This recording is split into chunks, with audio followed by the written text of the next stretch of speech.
আমাদের সাথে আমাদের শিল্পীদের সাথে তুমি বন্ধ করো নিপুণ। তোমার কাছে অনুরোধ থাকলো তুমি এই নোংরামি খেলাটা বন্ধ করে দাও, তুমি নোংরামি খেলাটা বন্ধ করে দাও। তোমার কাছে অনুরোধ থাকলো পুরানো যে ঘটনাটা ছিল সেটা আমরা সবাই ভুলে গেছি, তুমি নতুন করে সেই একই খেলা শুরু করে দিয়েছো, এটা খেলো না তুমি এই নতুন করে এই নোংরামি খেলাটা তুমি বন্ধ করে দাও। তোমার কাছে হাত জোর করে অনুরোধ থাকলো ডিপজল ভাইয়ের মতো একটা মানুষকে তুমি এই মানহানি তাকে তার অসম্মানই তুমি করো না নিপুণ। তোমার কাছে আমি অনুরোধ করতেছি, আমরা শিল্পীরা সবাই তোমার কাছে অনুরোধ করছি এই নোংরামি খেলা থেকে তুমি বন্ধ করো। আমাদেরকে আমাদের সম্মানটাকে নিয়ে আর তুমি খেলো না, আমাদের সম্মানটাকে তুমি আরই করো না। সবচাইতে এক মিনিট বড় কথা হচ্ছে এত সুন্দর একটা ইলেকশন হচ্ছে, আপনারাও দেখছেন সুস্থভাবে, ঠিক আছে? এত সুন্দর ইলেকশন হওয়ার পরে আবার নতুন করে নিপুণ এই ধরনের খেলা খেলতে পারে না, এটা আমরা চাই না। হ্যাঁ, নিপুণের কাছে আমরা এটা অন্তত আশা করি। সেটাই, তুমি ফুলের মালা দিয়ে বরণ করে নিলা। তুমি এমনও বললা যে আমি 50 ভোটে, আমার তো ধারণা ছিল আমি 50 ভোট পাবো, মাত্র এই 12-13টা ভোট আমি হারিয়ে গেছি, এটা বিশাল একটা বিষয়। আমি তো আশা তো করছিলাম যে আমি 50 ভোটও পাবো না, যে আমি তো আশা করছিলাম যে আমি 50 ভোটও পাবো না। যেখানে তুমি এই ডিক্লারগুলি দিয়ে গেলা সেখানে কেন তুমি এক নোংরামি খেলায় মেতে গেলা 1 মাস পরে? কি উদ্দেশ্য তোমার একটু বলো তো, কি উদ্দেশ্য তোমার এটা? তুমি কেন এই খেলা থেকে মেতে গেছো? মানে 1 মাস পরে তার কেন মনে হইলো যে এটা ফেয়ার হয় নাই, ভোট জালিয়াতি হয়েছে বা মানে এরকমটা তার কেন মনে হইলো 1 মাস পরে? আর সবচেয়ে বড় কথা হইলো যে তুমি নিজেও তো একজন শিল্পী, তো শিল্পী হয়ে আকাশে তুতু ফেললে তুতুটা নিজের উপরে পড়ে।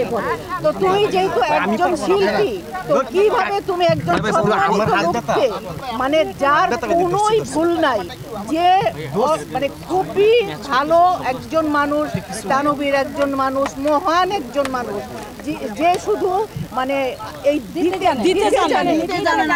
জানে না, সে আমাদেরকে দিতে আসছে, আমাদের কাছ থেকে কিছু তার মানে পাওয়ার নাই, নেওয়ারও নাই। তো তুমি কেন একজন সম্মানিত লোককে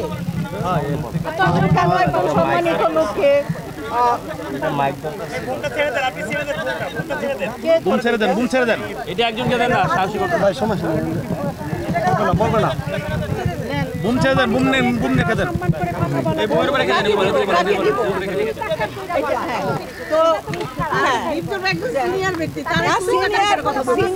ভাই ধরার মতো কোনো প্লেস নেই ভাইয়া, দেখেন কোনো প্লেস নেই ভাই ধরার মতন।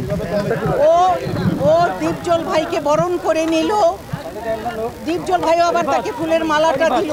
এত কিছু ঘটনার পর সে সুদূর আমেরিকা যে তার মনে হইল কিভাবে যে সে এটা সঠিক হয় নাই, 32 দিন পরে মানে তার এইটা কিভাবে মনে হলো? তো সে এইটা খুবই অন্যায় কাজ হয়েছে, খুব ভুল কাজ হয়েছে। এইটা সে যে 2019-এর পর আবার এটা পুনরাবৃত্তি করলো, এটা খুবই খারাপ কথা, খুব বাজে ব্যাপার। নিপুণকে অনুরোধ করছি, নিপুণ আমার মেয়ের মতো, আমি ওর অনেক বড় বয়োজ্যেষ্ঠ, তো আমি অনুরোধ করছি এইখান থেকে তুমি সরে আসো, তুমি সম্মানিত লোককে সম্মান দিতে শিখো। তুমি শিক্ষিত, নিজেকে তো তুমি জানোই তুমি শিক্ষিত একটা মেয়ে, তুমি শিক্ষিত একটা মেয়ে হয়ে, সুশিক্ষিত মেয়ে হয়ে কেন এই অশিক্ষিতের মতো কাজটা করছো?